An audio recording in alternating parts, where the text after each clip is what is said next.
Eto na mga kababayan, si Bongo, umaksyon din. Ano naman ang action ni Bongo dito mga kababayan? Sabi dito, feeding. Saan ba yan? Ito, feeding initiative ni Senator Bongo sa San Lorenzo Hospital. Aba, may feeding program din pa itong si Senator Bongo.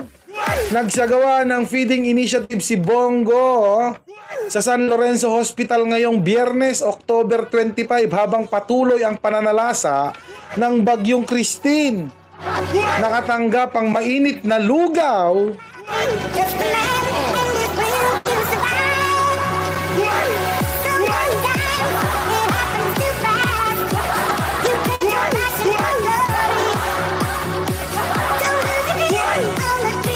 Diyos ko po, Bongo, alam ko naman kung ano ibibigay mo.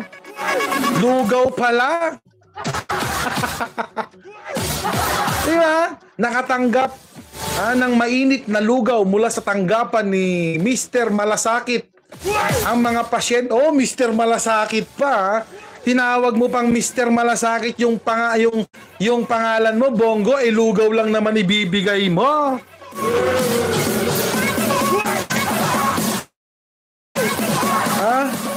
Kaya mga kasama at mga hospital staff, sa mga sumunod pang araw ay patuloy na nagsasagawa ng feeding initiative si Senator Bongo. Bisyonan niya ang magserbisyo. Anak ka ng po. Tinawag mo ng Mr. Malasakit.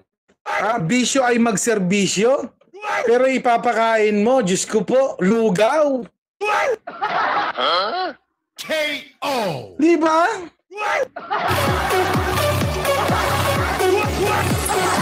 Ang laki-laki ng ang laki-laki ng nakuha niyong proyekto na build ni Digong Duterte. Diyos ko po, papakain mo lugaw. Ano yan, Bongo? Anak ka ng po. Anak ng patuka naman, ayan, tignan nyo si Sara Duterte nagsasabi na we deserve better. Ang problema ng Pilipinas ay gutom, edukasyon, at kawalan ng trabaho. Yun ang sinasabi ni Sara Duterte. Pero kung itatrack natin mga kababayan, itatrack natin yung kanyang pera, yung mga pondo na ibinibigay sa kanya. Sorry sa word ko Kanyang pera kasi sinabi ko. Pero Sara Duterte, mahiya ka naman. Sinasabi mo we deserve better. Gutom ang problema nating mga Pilipino, 'di ba? Pero yung pera na ibinibigay sa iyo nagaling sa mga Pilipino. Okay? Winawaldas mo, winawalangya mo. Oo. Kinukurakot mo.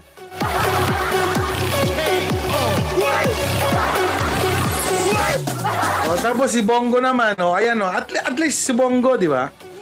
Si Bongo na tinatawag yung kanyang sarili na Mr. Malakit at ang bisyo daw ni Bongo ay magserbisyo, mga kababayan. Ayun, namigay siya ng lugaw.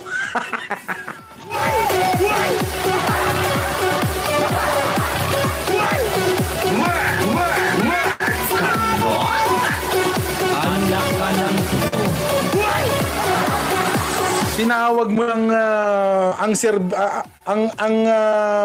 bisyo. Tinawag mo lang ang bisyo ay magserbisyo.